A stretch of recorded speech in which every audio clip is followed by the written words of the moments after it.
याजूज और माजूज एक बहुत बड़ी और फितना फैलाने वाली कौम है जो हजरत नूह अलैहिस्सलाम के बेटे याफिस अलैहिस्सलाम की नस्ल से है। ये कौम जमीन में क्लौगारत और सख्त साद करती थी। लोग उनके जुल्म से इतने परेशान हो गए कि उन्होंने अल्लाह के एक महान नेक बादशाह हजरत जुल्करनैन अलैहिस्सलाम से मदद मांगी।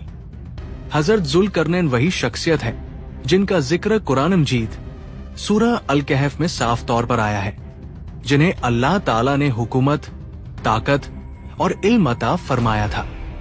मजलूम कौम की दरख्वास्त पर हजरत जुल्करनैन अलैहिस्सलाम ने दो बड़े पहाड़ों के दरमियान लोहे की बड़ी बड़ी चादरें रखवाई और उन पर पिघला हुआ तांबा डालकर एक बेहद मजबूत दीवार तामीर कर दी।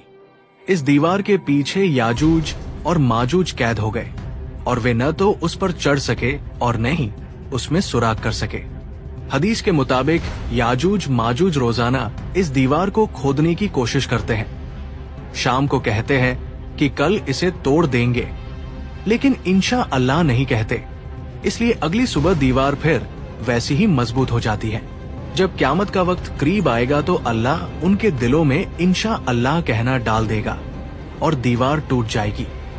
याजूज माजूज जमीन पर फैल जाएंगे और ऐसी खौफनाक तबाही मचाएंगे कि इंसान उनके मुकाबले में बिल्कुल बेबस हो जाएगा, यहाँ तक कि वे दरियाओं का पानी तक पी जाएंगे। उस समय जमीन पर हजरत ईसा अलैहिस्सलाम मौजूद होंगे, जो मोमिनों को साथ लेकर एक महफूज जगह पर पनाह लेंगे और अल्लाह से दुआ करेंगे।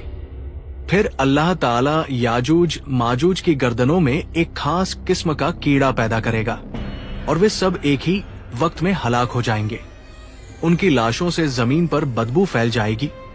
फिर अल्लाह ताला बड़े परिंदे भेजेगा जो उन लाशों को उठाकर दूर फेंक देंगे। इसके बाद बारिश नाजिल होगी और जमीन को पूरी तरह पाक और साफ कर दिया जाएगा। ये वाकया क्यामत की बड़ी निशानियों में से एक है और इंसानों के लिए एक साफ चेतावनी है कि असली ताकत और फैसला सिर्फ अल्लाह के हाथ में है।